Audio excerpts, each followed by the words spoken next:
അടുക്കളയിൽ നിന്ന് ചൂല് പറന്ന് വരുമെന്ന് വിചാരിച്ചിട്ടാണ് ഞാൻ എഴുന്നേറ്റതെങ്കിലും ഞാനാണെന്ന് വീട്ടിൽ ഫസ്റ്റ് എഴുന്നേറ്റ്, വേറെ ആരും തന്നെ എഴുന്നേറ്റുണ്ടായിരുന്നില്ല. അപ്പോൾ ഞാൻ വേഗം പോയിട്ട് പപ്പയ്ക്ക് പോകാൻ വേണ്ടിയിട്ട് ദോശയൊക്കെ ഉണ്ടാക്കി കൊടുത്തു.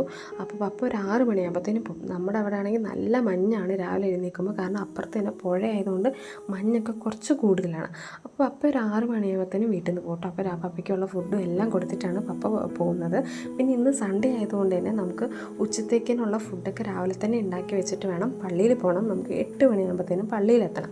അപ്പോൾ ഫ്രിഡ്ജൊക്കെ തുറന്ന് നോക്കിയെങ്കിലും അതിനകത്ത് പച്ചക്കറി ഒന്നും ഉണ്ടായിരുന്നില്ല. കാരണം നമ്മൾ തിങ്കളാഴ്ചയാണ് പച്ചക്കറിയൊക്കെ മേടിക്കുന്ന ദിവസം. അപ്പോൾ ഓൾമോസ്റ്റ് എല്ലാ സാധനവും കഴിഞ്ഞു. പിന്നെ ഉള്ള വഴുതനങ്ങയൊക്കെ എടുത്ത് ഇതുപോലെ ഫ്രൈ ഒക്കെ ഉണ്ടാക്കി. പിന്നെ നമ്മുടെ പാലക്കാട് കൊള്ളു വെച്ചിട്ട് നമ്മൾ കൊള്ളു പുളി ഉണ്ടാക്കും. അത്യാവശ്യം ഒരു രസത്തിൻ്റെയൊക്കെ ടേസ്റ്റ് പോലെ തോന്നും, പക്ഷേ അതിനകത്ത് കൊള്ളും ഉണ്ടാവും. നല്ലൊരു ടേസ്റ്റാട്ടോ.